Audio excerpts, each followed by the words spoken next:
Hello viewers, welcome back to my channel cook with Deepti. இன்றைக்கி நம்ம பார்க்க போகிற ஒரு recipe dessert item royal mango falooda. இது மேங்கோ சீசன் இல்லையா, கண்டிப்பாக வந்து மேங்கோவில் ஒரு டிஷ் பண்ணி ஆகணும். இது வந்து சின்னவங்கலேருந்து பெரியவங்க வரைக்கும் கண்டிப்பாக பிடிக்கிற ஒரு ஐட்டம்ங்க. எப்படி பண்ணுறதுன்னு பார்க்கலாம் வாங்க. ஃபலூடாக்கு தேவையான இன்க்ரீடியன்ட்ஸ் இவ்வளோ தாங்க. இந்த இன்க்ரீடியன்ட்ஸ் வச்சு கண்டிப்பாக ரிச்சான ஒரு ஹோட்டல் ஸ்டைல் ஃபலூடாவை செஞ்சிடலாம் வீட்லேயே.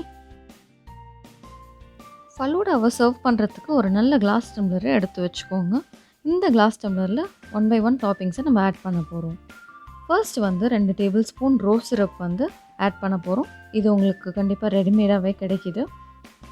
சிரப் ஆட் பண்ணதுக்கப்புறமா நம்ம ஊற வச்சுருக்க சப்ஜா சீட்ஸ் ஆர் பேசில் சீட்ஸை வந்து ஆட் பண்ண போகிறோம்.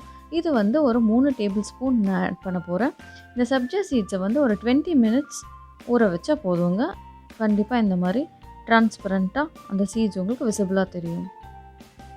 இது டெசர்ட் ஐட்டம்க்கு கண்டிப்பாக ஆட் பண்ணுவாங்க. ஸோ இது வந்து ஒரு இம்பார்ட்டண்ட் இன்க்ரீடியன்ட்.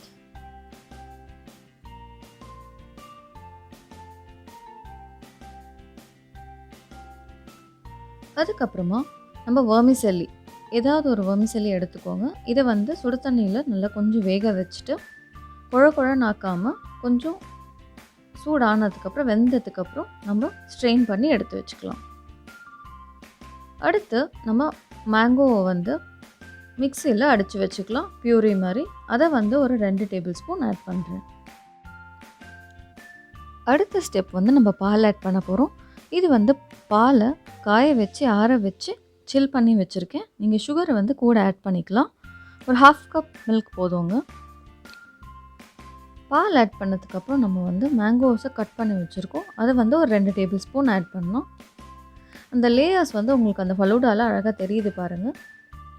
இதுதான் ரொம்ப முக்கியம். இதுக்கப்புறம் நம்ம ஐஸ்கிரீம் ஆட் பண்ண போகிறோம். நான் வந்து மேங்கோ ஐஸ்கிரீம் ஆட் பண்ணியிருக்கேன். நீங்கள் வெண்ணிலா கூட ஆட் பண்ணிக்கலாம். பட் மேங்கோ ஃப்ளேவர் வந்து டாமினேட் பண்ணணுன்றதுக்காக நான் மேங்கோ ஐஸ்கிரீம் ஆட் பண்ணியிருக்கேன். ஒரு 2 ஸ்கூப் ஆஃப் ஐஸ்கிரீம் வந்து போதும். வேணும்னா நீங்கள் நடுவில் கூட ஐஸ்கிரீம்ஸை ஆட் பண்ணிக்கலாம். இது ப்ராசஸ் முடிஞ்சிருச்சு. ஃபைனலாக வந்து நீங்கள் பாதாம், பிஸ்தா இதை வந்து நீங்கள் சாப் பண்ணி வச்சுருக்கீங்க இல்லையா, இதை வந்து டெக்கரேட் பண்ணிக்கலாம். நடுவில் கூட நீங்கள் நட்ஸ் ஆட் பண்ணிக்கலாம். நட்ஸ் பிடிக்கிறவங்க இந்த மாதிரி ஃபுல்லாக கவர் ஆகிற மாதிரி ஃபுல்லாக நட்ஸ் எல்லாம் அரேஞ்ச் பண்ணிங்கன்னா பார்க்குறதுக்கு ரொம்ப அழகாக இருக்கும். சூப்பரான ஒரு டெசர்ட் ஐட்டம் ரெடி ஆகிடுச்சுங்க. கண்டிப்பாக ட்ரை பண்ணி பாருங்கள். தேங்க்யூ ஃபார் வாட்சிங். லைக் பண்ணுங்கள், கமெண்ட் பண்ணுங்கள், ஷேர் பண்ணுங்கள். சேஃபாக இருங்க.